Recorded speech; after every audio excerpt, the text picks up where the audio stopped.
কক্সবাজারের কলাতলী বিচে কোস্ট গার্ডের অভিযানে ৫ মানব পাচারকারী আটক। পাচারের উদ্দেশ্যে বন্দী থাকা নারী ও শিশু সহ ২০ জনকে উদ্ধার করা হয়েছে। বিস্তারিত ডেস্ক রিপোর্টে। গোয়েন্দা সূত্রে জানা যায়, সাগর পথে মালয়েশিয়া পাচারের উদ্দেশ্যে নারী ও শিশু সহ বিপুল সংখ্যক ব্যক্তি কক্সবাজারের টেকনাফ সমুদ্র এলাকায় অবস্থান করছে।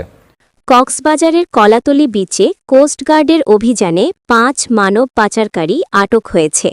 পাচারের উদ্দেশ্যে বন্দী থাকা নারী ও শিশুসহ ২০ জনকে উদ্ধার করা হয়েছে। গোয়েন্দা সূত্রে জানা যায়, সাগর পথে মালয়েশিয়ায় পাচারের উদ্দেশ্যে নারী ও শিশুসহ বিপুল সংখ্যক ব্যক্তি কক্সবাজারের টেকনাফ সমুদ্র এলাকায় অবস্থান করছে।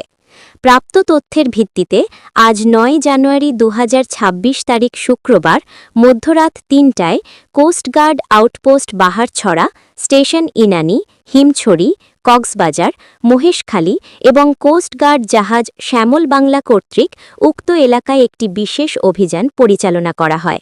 Coast guard outpost Baharchhara, station Inani, Himchhari, Cox's Bazar, Maheshkhali এবং কোস্টগার্ড জাহাজ শ্যামল বাংলা কর্তৃক উক্ত এলাকায় একটি বিশেষ অভিযান পরিচালনা করা হয়। অভিযানিক দল বোটটি ধাওয়া করে কক্সবাজারের কলাতলী বিচ সংলগ্ন এলাকায় আটক করতে সক্ষম হয়।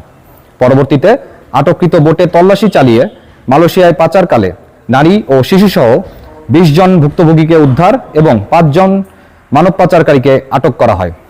অভিযান চলাকালীন আভিযানিক দল একটি সন্দেহজনক বোটকে থামার সংকেত প্রদান করলে সংকেত অমান্য করে বোটটি পালিয়ে যাওয়ার চেষ্টা করে। অতঃপর আভিযানিক দল বোটটি ধাওয়া করে কক্সবাজারের কলাতলী বিচ সংলগ্ন এলাকায় আটক করতে সক্ষম হয়। পরবর্তীতে আটককৃত বোটে তল্লাশি চালিয়ে মালয়েশিয়ায় পাচারকালে নারী ও শিশুসহ ২০ জন ভুক্তভোগীকে উদ্ধার এবং ৫ জন মানব পাচারকারীকে আটক করা হয়। উদ্ধারকৃত ব্যক্তি ও আটককৃত মানব পাচারকারীদের পরবর্তী আইনানুগ কার্যক্রম প্রক্রিয়াধীন রয়েছে। কোস্টগার্ড জানিয়েছে, মানব পাচার রোধে ভবিষ্যতেও এ ধরনের অভিযান অব্যাহত রাখবে।